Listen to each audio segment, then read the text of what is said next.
stoop. Well, I mean, the third one play was stoop, and then kick on fourth. And then there was like, down as well. you know, and that wasn't even the first time they threw short of the sticks, because there was the play they completed and then got tackled near midfield earlier. They threw so many screens and bubbles. Oh my gosh. And they still would have won. And I mean, it's like second.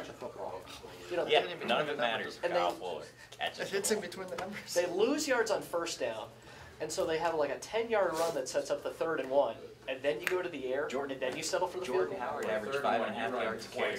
Yeah. I don't care. Yeah. Trey Cohen averaged 4.5. Yeah, what are you telling your offensive line when you can't frickin' put it behind them? We're too busy splitting them out. Go back to that power team. Trips right. I like that first play. They could have just ran frickin' Oh, that first play was sweet. All those plays put the three-man linemen backfield out the on the entire bunch. game. That would have been sweet. That was a nod. That was a nod to what was that? Somebody. It was a nod back to the Hollis Bears, yeah. Yeah. And then a nod to Bears tradition. They blew a game to the Packers. Covered a lot of things last night. Who is mine here? I have it, sir. I was supposed to deliver it to you last Thursday, and I forgot. Yeah. Oh, all right. It's at the house, though. Sorry, I took it out to take it because I had Mia's too. Hey, I'm a Packer fan, but I love the fight. They said you're going to see in the night. Here, take this. And so I took it, and then I forgot. Yeah, didn't win either. Best start since 2004. remember. 0-0 with the tie. Isn't that great? So I apologize. That's for probably the best stat in a media They're guide not going 0-16. anywhere in the country this next week. For the first time since 2004, the Browns. Are the Dolphins Titans still playing, or are they still delayed? You don't want to be on Twitter? 7 hours and 10 minutes. It's like the Colonel's waiting to play in the weight last week. I don't know. Just go ahead. I don't know. Nick, who's this? Trey Croft. Trey Croft. Twice like that. I'm sorry, I see the basketball team like twice a week. He's a new player. That's my Yeah. excuse. Okay. All right, welcome to the weekly press junket here. We're going to start off with volleyball. Coach Peterson coming off of a 3-0 weekend, and they have a tough weekend ahead going to play at the Illini Classic at Illinois with a couple of ranked teams in the mix there. So, Coach Peterson. Just a couple comments before questions. Obviously, coming off a weekend where we're very excited with the result. Have 3 matches with 3 very different teams and able to come away with the 3 wins. And I thought the practice week was a little tough for us. We didn't get an opportunity to do some of the things we wanted to do. As we started the practice week, we had a few people that just needed to rest a little bit more than they needed to be on the practice floor. So I was really proud of some of the improvements that we were able to make at match time. And a couple of those, I talked a lot about serving over the last couple weeks, and I thought it was probably one of our best serving weekends of the year so far. So proud of that. I thought our defense in the backcourt was really strong, and now the part about that needs to continue to get better is that dig-to-kill ratio. So basically, after we make that play, being able to get some kind of offense out of that, so that continues to be an area for us to work on. And then I did enjoy the production that we got from different people at different times. I think the last few weeks we've been solely relying on a couple people, and it was good that we got a few more people involved in that offense, and we'll need to continue to do that to be more effective offensively. A couple people had career highs over the weekend. Kate Buzzwitz had 13 kills in one of the matches, which was a career high for her, and then Taylor Hedges in the backcourt had 30 digs in one of the matches, so a career high for her as well. A couple all-tournament people. Carly Taylor was the MVP of the tournament. She continues to be that, I would say, go-to player for us, averaged over 5 kills per set, which is at a really high rate. Again, it's part of that is her ability to put a lot of heat on the ball, but again, the other side of that is her developing more shot selections because she is somebody that definitely teams are starting to key on for sure. Piper Thomas was also on the all-tournament team, and I give a lot of credit to Rachel when it comes to Piper as well, because they're working really hard at getting Piper the ball in what I would call not great situations, not situations that you would always get the ball to in a middle. We had that a lot last year with Piper, and Rachel is starting to get more and more comfortable with that, so we're getting Piper the ball a little bit more. But also give Piper a lot of credit. She's really working hard on the defensive side with blocking as well. and just became a huge difference maker this weekend. So proud of her. And then Kendall Sorgi also made the all-tournament team. Obviously leads us in the backcourt. Has done a good job of taking some more responsibilities in our passing game, which is something she's going to need to continue to do. I thought JJ on the outside had a good weekend. I was really proud of her as well. But just another one of those opportunities that it definitely is the entire team, and that's going to be the story of our team the entire year. We need everybody to step up, and it was good to see different people doing that at different times. This weekend, a really tough weekend for us, and again, we do have some things that we really want to focus on in practice. But it's going to be another challenging week of practice in terms of we play Friday at 10 and 5 and then turn around and play Saturday at 10, so even a little bit tougher than last weekend. And the other part of that is it's one of those where they play 3 in one day and 3 in the other day, so I look at our schedule as probably the toughest of them all because we'll play a match at 10 against Liscombe, then we play Illinois at 5. It'll be Illinois' first match of the tournament, our second. Then turn around and play Creighton at 10 o'clock Saturday morning. It'll be our third match of the weekend and Creighton's second match. So that poses a little bit of challenges besides the fact that we're going to play 3 really tough teams that are all very different teams. Obviously, we've played Creighton already once this year, but both of us are very different than the first time we played them. Obviously, that was the first weekend. So looking forward to learning more about these 3 teams and getting out on the practice court, but also going to need a lot of rest this week as well to prepare for that. Any questions?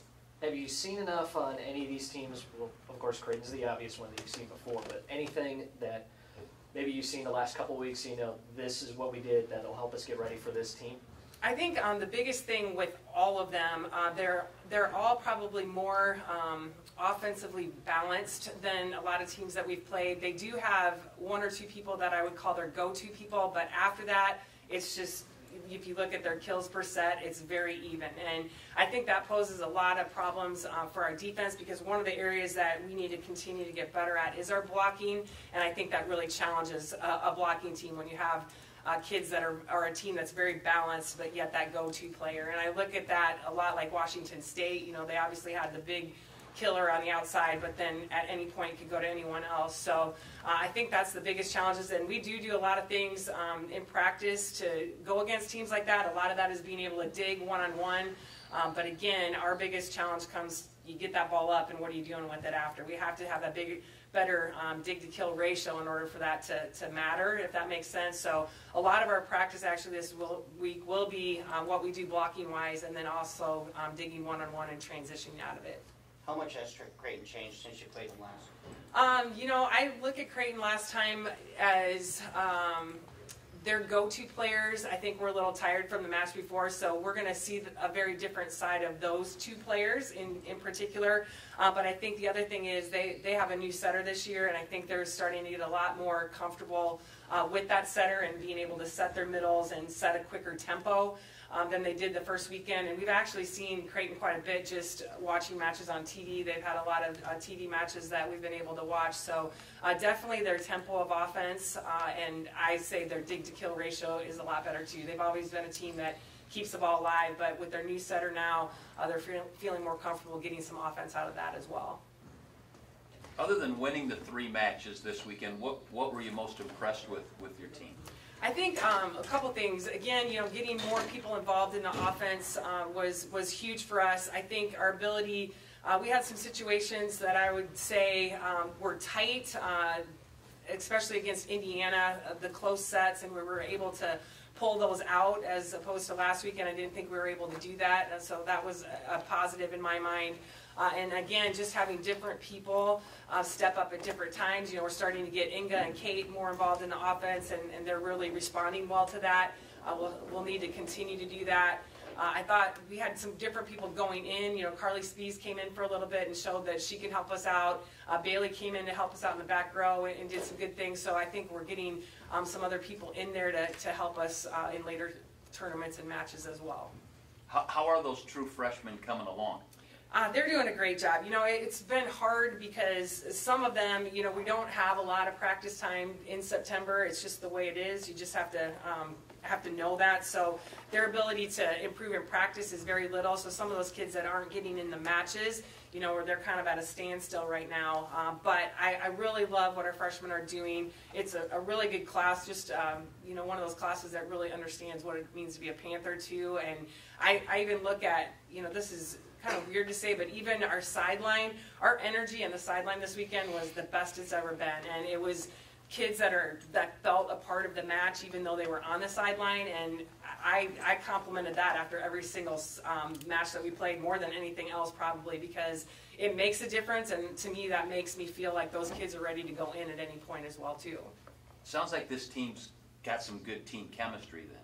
Yeah, I love the chemistry on the team, and you know, sometimes chemistry is a really positive thing. I think the other part of our that chemistry is we have to get to the point where that chemistry is good enough that we can hold each other accountable.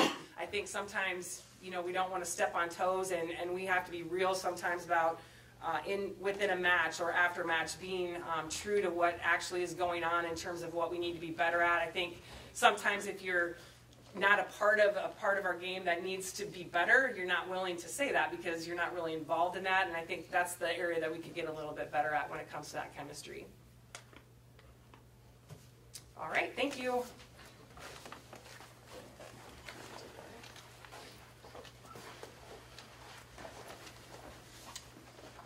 Next, we have Bruce Erickson for women's soccer. A couple of tough results this weekend. Again, we keep at it. A couple more matches this weekend.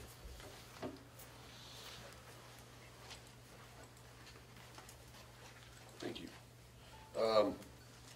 First off, we're excited to be home finally this weekend. I think 3 weekends on the road in a row has, I think, caught up with us a little bit. But overall, I think big picture, I was pretty happy with the performances this weekend, despite losing twice to two good teams on the road. I think, you know, grew up a little bit in both games. I think having to come back yesterday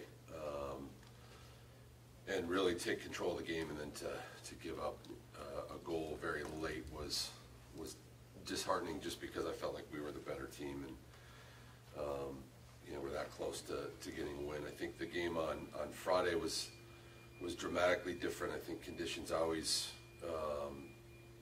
change the game a little bit, particularly the wind, and so when you have it, you got to do well with it, and we didn't, and so that hurt us a little bit in that game. But you know, it's allowed us to get a lot of experience with the players that we have out to injury. So I think that'll ultimately help us in the long run. I don't think it shows up immediately right now, but we've got to play kids through mistakes, and you know, I think this weekend will be good to sort of set the tone for the conference that starts here in 2 weeks. So, questions? How good is it not just to be at home for so many of these next matches, but even the one road match you have the next couple of weeks is down in Ames. So what's it going to be like just staying in state and kind of putting together a nice little schedule for everyone to be on?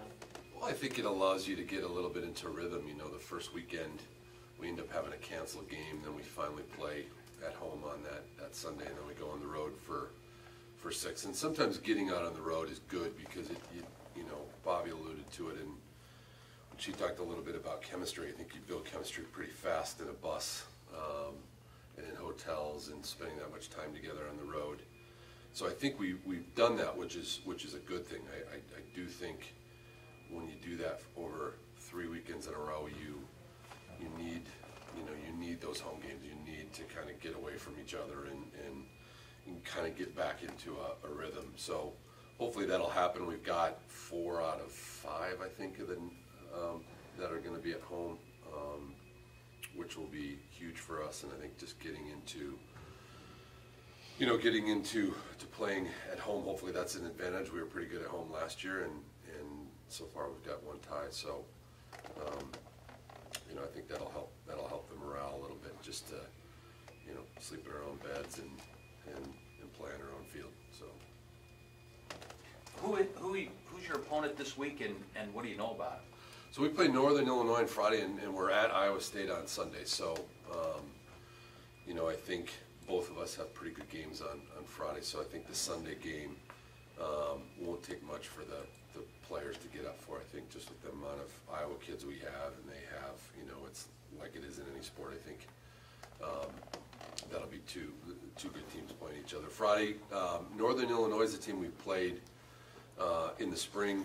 They were our last spring game here a few months back, and then we played them in the fall. And they've changed dramatically, new coach, and they've record-wise are better than what their record shows. They've played a lot of very good teams, a lot of Big Ten teams and Power 5 teams. So I would anticipate they'll be riding sky high after getting their first weekend win.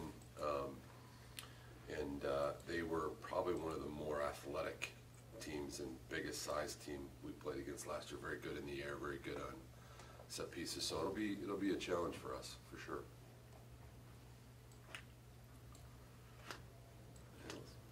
Thank you.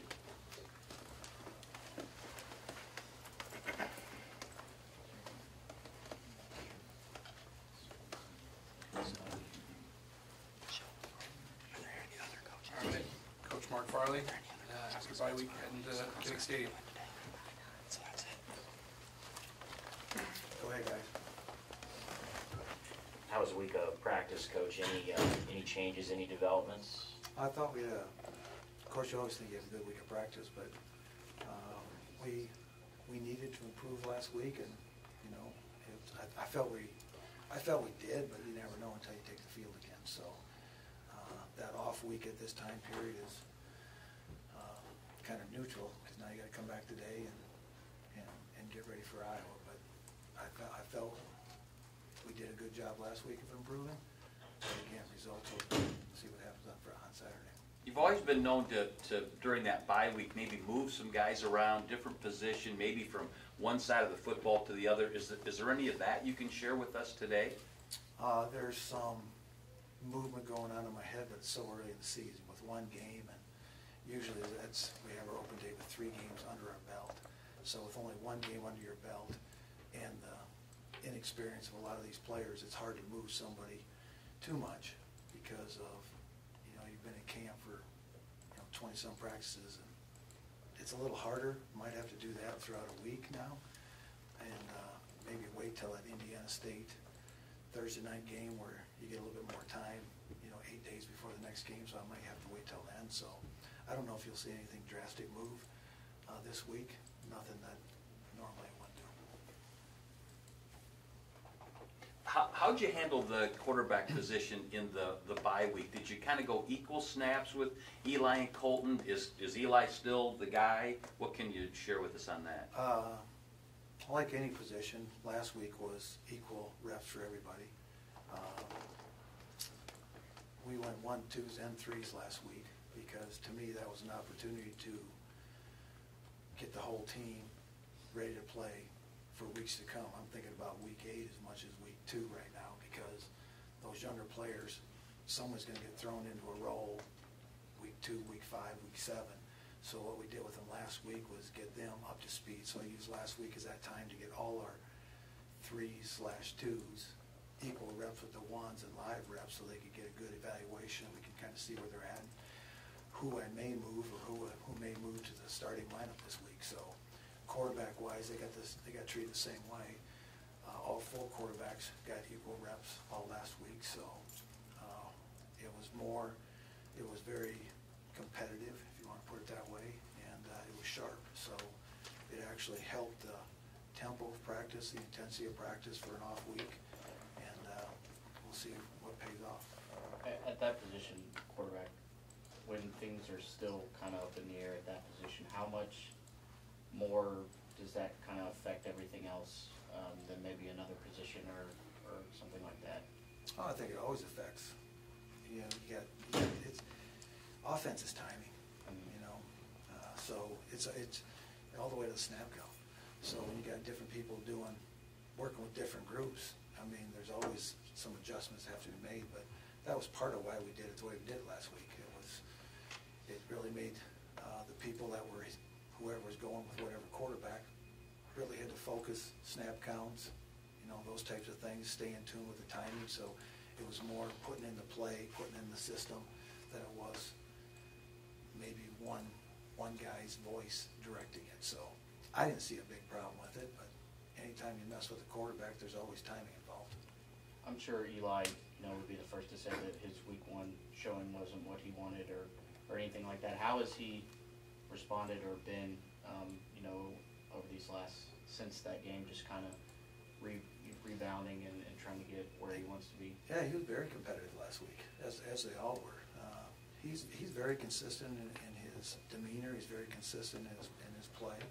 So I don't foresee Eli changing a whole lot because, intrinsically he may feel some things that he doesn't say, but at the same time he was very competitive last week and stepped up and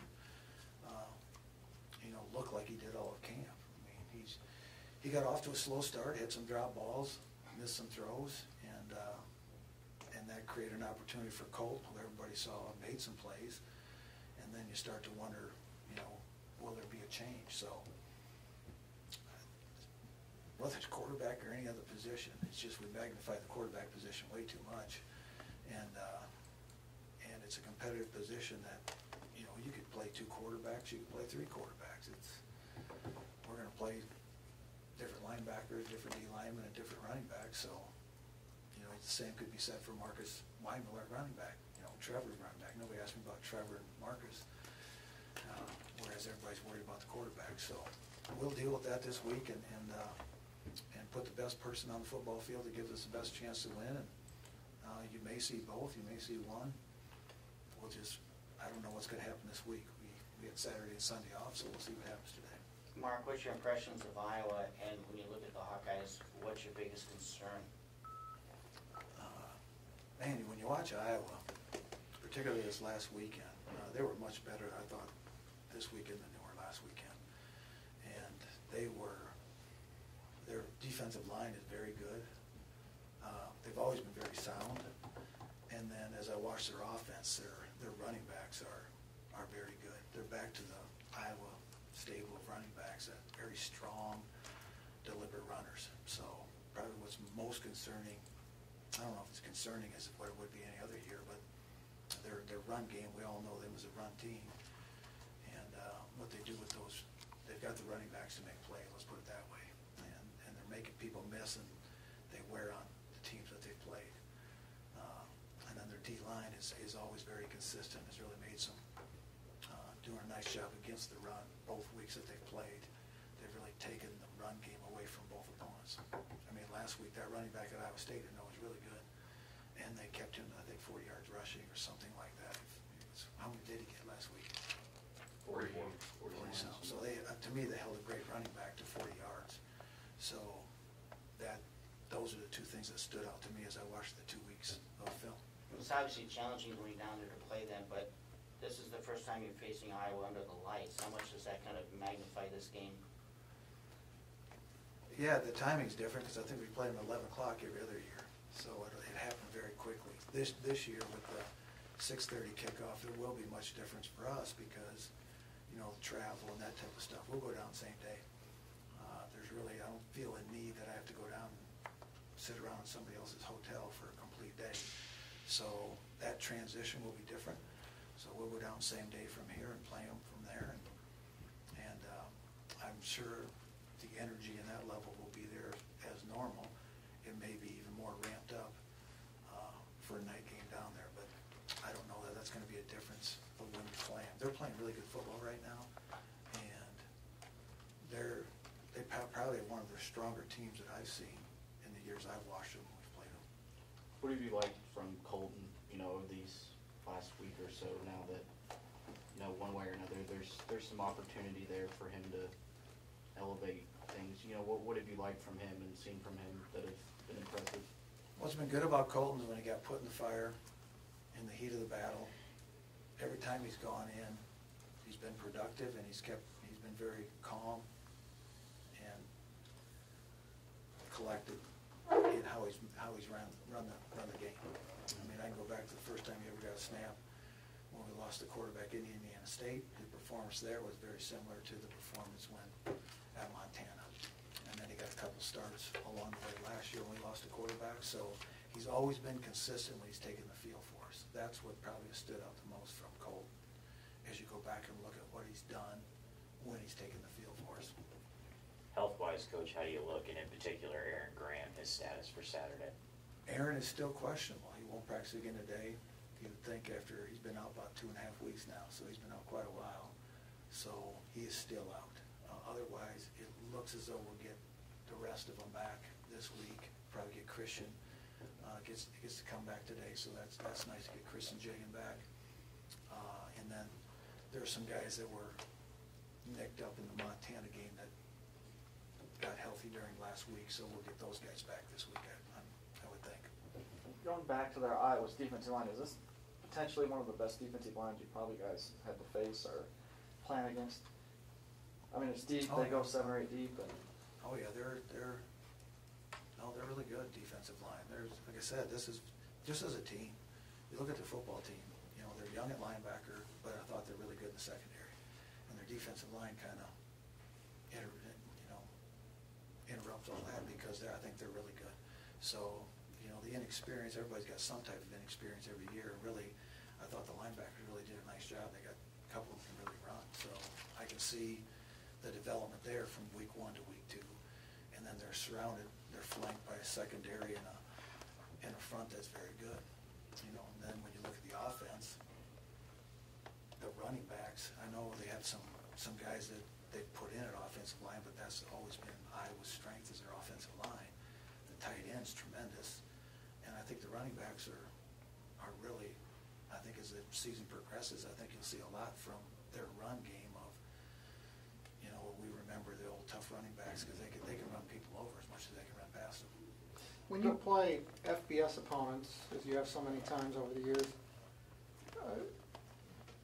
do you work to keep the same mentality on the team, try to put an even keel through the program? Yeah, it's whether you play Iowa or Iowa State or the BYUs of the world in Wisconsin, you try to keep to your same format, and there really is no difference. And when you come to our practice, you wouldn't know who we're going to play. There's no question. There's probably more thoughts going on in the player's head as you get ready for somebody like Iowa, especially to somebody that lived here in the state of Iowa, grew up here in the state of Iowa. So I'm sure that's going on in their heads. If you came to a practice this afternoon, you wouldn't know if we're playing Iowa or Montana or whoever the next game is. Coach, against Montana, you were preparing for some good wide receivers. You mentioned how good Iowa is at tight end. They've got more than one that's outstanding. How much of a difference is that in terms of preparation where you had good wide receivers you wanted to cover up, and now you got a couple really good tight ends you're trying to cover up? How much of a coaching adjustment is that challenge? Well, that's the challenge at Iowa is when you're playing really good tight ends, you know, you've got where they really highlight them is in their play action game, because they got the ability to come block you, but they got the ability to get downfield very quickly on you, and they've got good speed. We all know they use their tight ends over all the years, so that's a big position for them. So yeah, I don't think they surprise anybody by what they do, because they keep doing the same way every day. You guys could probably look at the film like I'm looking at it, and it's very sound, very determined football team that stays to their plan, and doesn't matter who they play. They play hard-nosed football, and they wear on you, and they continually will come hit you at the line of scrimmage, and that's why you see a lot of these games in the fourth quarter. That's where the other teams have let it get away from them, and that's because Iowa sticks to their plan, and they know what they're good at. They know what they want to do, and they stay to the plan, and you got to give them credit for it, man. Those two tight ends, well, like you said, they're deep there too, but they're deep at running back. They're deep everywhere. So they'll be a chore. The last few trips down there have been close games and good games that have come down to the wire in different runs. I know those are different teams and different groups, but is is keeping everything kind of the same, even with the opponent jumping up? Has that been the key to being able to go down there and be right in the games? Well, probably had a lot to do with the players we had too in those games. I mean, we just have to go play our game, just like they're playing their game. I mean, we're not going to fool them. They're smart coaches, they're smart players. It's going to come down to lining up and battling at the line of scrimmage. It always does. And then, you know, you're going to have to keep the plays in front of you so they're good enough to get behind you in a lot of their plays, and they're good enough to cause a lot of disruption and create their intercepts too. So you throw in all those things and going to Iowa and then playing them at night with all the things they got going on right now. They're very confident, they're very strong, good-looking football team right now. And like I said, about as good as I've seen in the years that I've played Iowa. It's about as good as team balance, depth, where Iowa needs to be great at, they're great at. So they're probably a bigger handful this year than many years past. This is the first time since '05 that you're playing them actually in their third game. Normally you're playing, you know, right in the opener. Does that change much as far as, you know, you get an extra look at them? Does that change the prep at all differently? Against any other team, I probably would agree with you on that. But versus Iowa, just like I told you before, I just think they do what they do. No matter what year you look at them, I think you're seeing a lot of the same stuff that they do well. You know, Coach Parker's still there. He does a tremendous job with the secondary, and you know, they're doing a lot of the same coverage they did over all the years. You know, Coach Ferentz, they're all running the offensive line in the run game, so it's the NFL style run game that's put in. So, and then, you know, they even, you know, the quarterback coach, I mean, he was there over all these years too. So you look at what they do, they just do what they do, and they do it very well. And when they can line up, and Michigan seeing the same thing, Ohio State seeing the same thing, you know, there's some pretty good coaches and pretty good teams that have seen the same stuff for over all the years. And they still will get on the road, and they do a great job on defense stopping those teams, and they do a great job of running the football on those football teams. So that, you got to give them credit that they stated what they are. And no matter who they play, Northern Iowa or the Michigan States, you know, they're still good against those people too. So that's why I know this will be a tremendous task on our part. Going back 5 years ago, you went out to walk on and recruited a couple of running backs that combined for 5,000 yards. You got one. How close were you getting to the other one? How close were you getting to Parker? Has he? Yeah. I actually think that he would have came here had he not been offered by Iowa going down the stretch. But I could probably say that about 3 or 4 players on that football team. So that's, you know, that's part of, that's a little bit of part of the tie between the Iowa and the UNI program is, I would say, the majority of players over at least the last 15 years were either going to Iowa or coming to Northern Iowa. So there's always that. I know most of those players because we recruited them until at the end when they decided to go to Iowa, or maybe they got offered a scholarship at the end. So again, they do a great job developing too, because I know Hesse when he was small, and I know Hesse now, and he's got what Parker really does good is play hard. He plays hard all the time, and that's why he's the player he is. And they move him around a little bit now, but he just plays hard all the time. How long have you known him, or did you know him as a Oh, I know his dad and his mom and dad very well. They're only a few years younger than I am. So, and Alcon's not that big.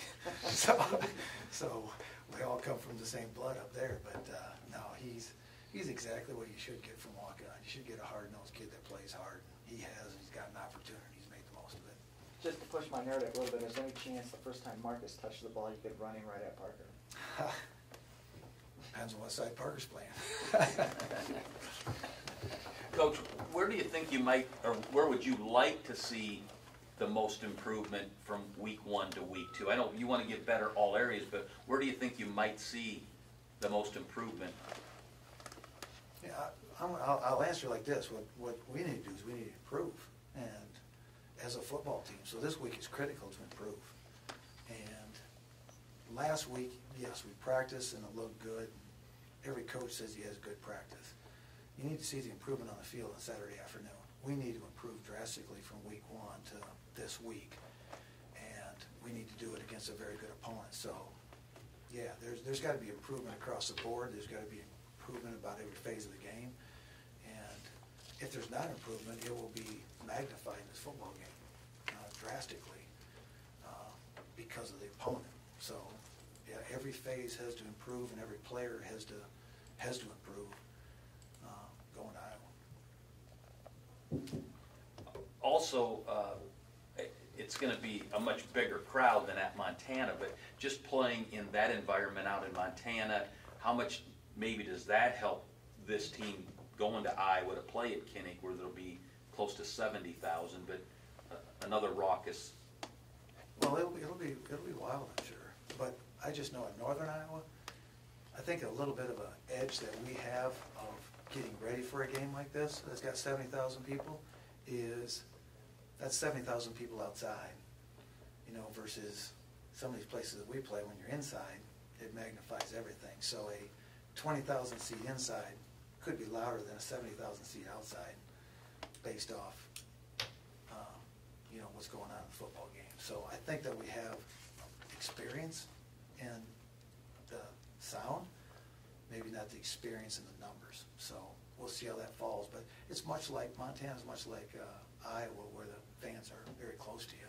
So again, you really got to be, you got to understand yourself and stay focused, but when these people are right close near you, but that's part of the game.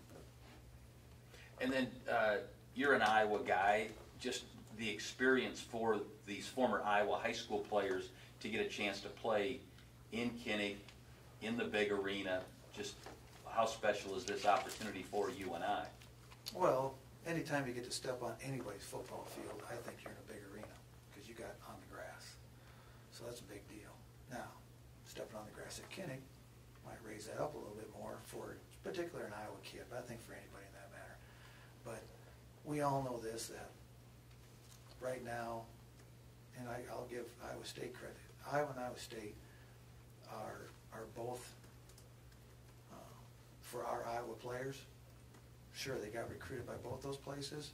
They stood on the sidelines of those football games during their recruiting visits. They were there for their, probably the whole state of Iowa will be there on Saturday night, as all the recruits in the state of Iowa will be standing on the sideline in that football game this coming class. So it's just part of it. So they've been on that sideline, and this is their opportunity to take the field against them. So I think there's a lot of that going on. There's probably a lot of family stuff going on when they're talking to their parents at home or their uncles and aunts or whatever's going on. So I'm sure there's a little bit of that going on because of the excitement of their families as much as what they have. But to me, it's they better put all that aside and just play the game and be prepared to play the game, because it will be an arena, and I don't know how much we're talking about at Kinnick. It's more the players on the field they got to deal with, and they got a good load of players this year. So yeah, they got their work cut out. You're not going to like me for this question, but one of our colleagues is working on kind of an oral history of that 2009 game. I know that's probably one that is in a different category, but I mean, when you think about everything that came with that game, you know, what kind of still sticks out, or what do you remember the most about that trip? Which one was 2009? Was that the 2 field goals? Yeah. Yeah. Oh, okay. No, I couldn't remember the year. Remember the plays very well, and yeah, it was. We played well that day. We played very well against a very good football team, and put ourselves in position to win. And I just missed 2 kicks. I mean, what can you say about it? It was. I know we had a lot of players that day. Those former alumni players. They know what yard line that ball was on. They know what happened during that game. At the end, what really happened for me is that we really played a good, sound football game against a very good team, and that's the only way that you can play at Kinnick Stadium. Find a team that actually really went in there and did a number on Iowa. I don't think you can. Mm-hmm. They just play. You got to play very sound to be in the game when you get to the 4th quarter. And we got to the 4th quarter, and we were in the game, and we made some plays, and we just didn't make the kick. Mark, can you learn more about your team playing an FBS opponent than, say, a Montana or somebody out of your conference? know if you learn more about them. I think maybe they step their game up, or maybe they, you know, there's no excuse. You can't say you're playing, you know, in front of a few people. I mean, that's about where you should be, you know, as far as, I would think that the players would be playing to the level that you hope that you got them playing at in every game. But I don't know that you can really gauge that. I think a lot happens that if you're not focused enough, you tend to make errors. Whereas if you're locked in, you're playing a good opponent, then you can be in the game. But it probably stresses the I don't know, the detail of the game when you're playing in a game like this, because you can't just run around. You can say you're going to be aggressive, but you got to be a smart aggressive. You can't be just because you're running fast and running at somebody doesn't mean you're going to make a play. You're going to make an error. So you have to play within the system in a very high speed. And just because you're going fast doesn't mean you're playing smart football. So we have to find that, and then we have to play that way to line up against Iowa. You know. But this last weekend, the Iowa State game really was actually, to me, stood out. And I'll go back to that running back, because I know that running back's a great running back, and they did a number on him. So, and then I saw how they handled Iowa State's offense, and then that was very impressive. Anybody else? All right, thanks, guys. See ya.